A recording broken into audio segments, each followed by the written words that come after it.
तो बच्चों, पुराने बोर्ड के एग्जाम्स खत्म हो चुके हैं, रिजल्ट भी आ गया है। आई होप आप लोगों ने बहुत अच्छा किया होगा और नया बैच भी ने प्रिपरेशन स्टार्ट कर दी है, तो हम लोग को भी स्टार्ट कर देना चाहिए। अदरवाइज लास्ट में हम रिवीजन नहीं कर पाते हैं और कुछ चीजें स्किप हो जाती हैं, जिससे हमारे स्कोर्स वो नहीं हो पाते जो हमें अचीव करना चाहिए। तो उसी सीरीज में हम आगे बढ़ते हैं और आज हम बात करेंगे। अब हम बात करते स्टार्ट करते हैं कि प्लेन मिरर अगर हम ले रहे हैं तो प्लेन मिरर हमने जैसे लास्ट इस टाइप से कुछ ड्रॉ किया था। अब अगर प्लेन मिरर पे कोई लाइट पड़ रही है तो उसका रिफ्लेक्शन कैसे आएगा, ठीक है। हम प्लेन मिरर की एक एक्सिस ड्रॉ कर देते हैं, इसके परपेंडिकुलर कुछ इस टाइप से एक्सिस है। अब हम बात करते हैं, एक ऑब्जेक्ट है जो यहाँ पे ए पोजीशन पे एक ऑब्जेक्ट बना हुआ है। हमें इसकी इमेज ड्रॉ करनी है कि इसकी इमेज हमें कहाँ बनेगी। तो अगर किसी भी ऑब्जेक्ट मिरर के सामने कोई इमेज रखी है और उसकी हमें कोई ऑब्जेक्ट रखा हुआ है और उसकी हमें इमेज ड्रॉ करनी है, तो उस ऑब्जेक्ट से हमें दो रेज निकालनी होती हैं और वो रेज जहाँ पे मिलेंगी आफ्टर द रिफ्लेक्शन, वहीं पे वो हमारा वो ऑब्जेक्ट की इमेज का फॉर्मेशन होगा, ठीक है। अब हम बात करते हैं, यहाँ से हम दो रेज चलाते हैं इसके टॉप से।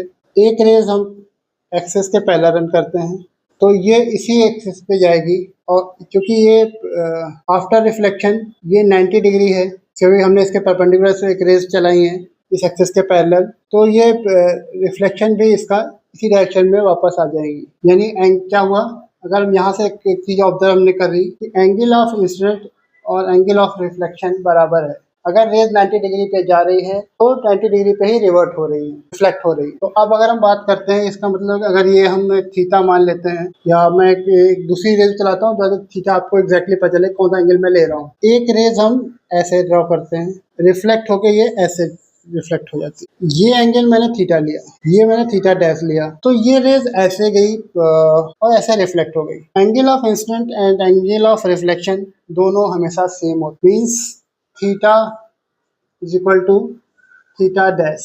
ये जनरली ये चीज हमारे न्यूमेरिकल्स में हमें ये चीज याद रखनी पड़ेगी, एंगल ऑफ रिफ्लेक्शन और एंगल ऑफ इंसिडेंट बराबर होता है। अगर ये बराबर नहीं होगा तो वो रिफ्लेक्शन प्रॉपर नहीं होगा या पार्शियल रिफ्लेक्शन होगा। अब हम क्या करते हैं, अब हमें पता करनी है कि इस इमेज का इस ऑब्जेक्ट का इमेज कहाँ पे फॉर्मेशन होगी। अब ये रेस और ये रेस जहाँ पे आफ्टर रिफ्लेक्ट जहाँ पे मिलेंगी वहीं पे इसका ऑब्जेक्ट फॉर्म होगा।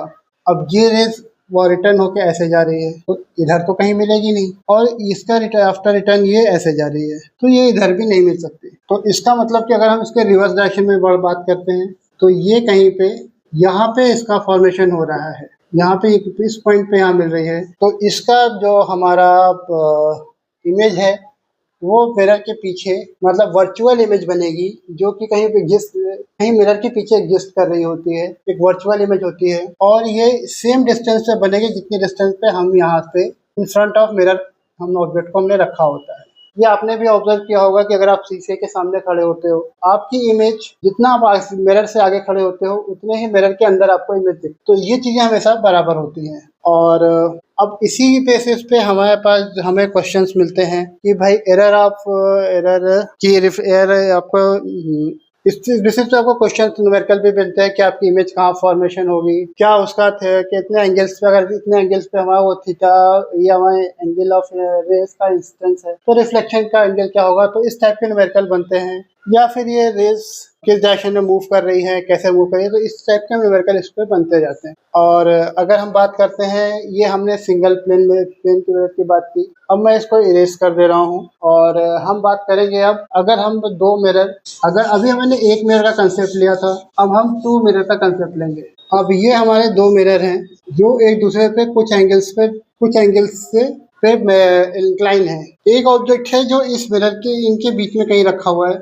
अब इसकी कितनी इमेजेस बनेंगी, पहली बात तो इमेजेस बनेंगी कि नहीं। तो अगर किसी मिरर का हमने कोई ऑब्जेक्ट रखा है तो इमेज तो बननी है, नहीं बनेगी, ये डिपेंड करता है इस एंगल पे, क्योंकि ये रेज यहाँ से गई यहाँ जाएगी फिर इस मिरर पे जाएगी। सिमिलर ये इमेज इससे एक रेज गई इधर गई, तो इस टाइप से रेज का प्रोपगेशन होगा आगे की तरफ। तो वो एक मिरर से रिफ्लेक्ट होकर दूसरे मिरर पे जाएंगे, दूसरे मिरर से रिफ्लेक्ट होकर फिर पहले मिरर पे आएंगे। तो ये रिफ्लेक्शन कॉन्टिन्यूअस चलता रहेगा और ये इमेज फॉर्मेशन होता रहेगा। तो क्वेश्चन ये आता है कि भाई कितना होगा, तो नहीं कि बहुत एक लिमिट होगी उसकी भी। तो हम वो अगर वो क्वेश्चन भी आपके एग्जाम्स में आते हैं कि कितनी अगर 2 मिरर को हमने 30 डिग्री या 45 डिग्री 60 डिग्री पे हमने इंक्लाइन करके रखा हुआ है तो कितनी इमेजेस बनेंगी। तो उसके लिए नंबर ऑफ इमेजेस के लिए हमारे पास क्या होता है 360 बाई थीटा माइनस 1 मीन्स अगर थीटा 30 डिग्री अगर आप ये आपका थीटा 90 डिग्री है तो 360 माइनस थीटा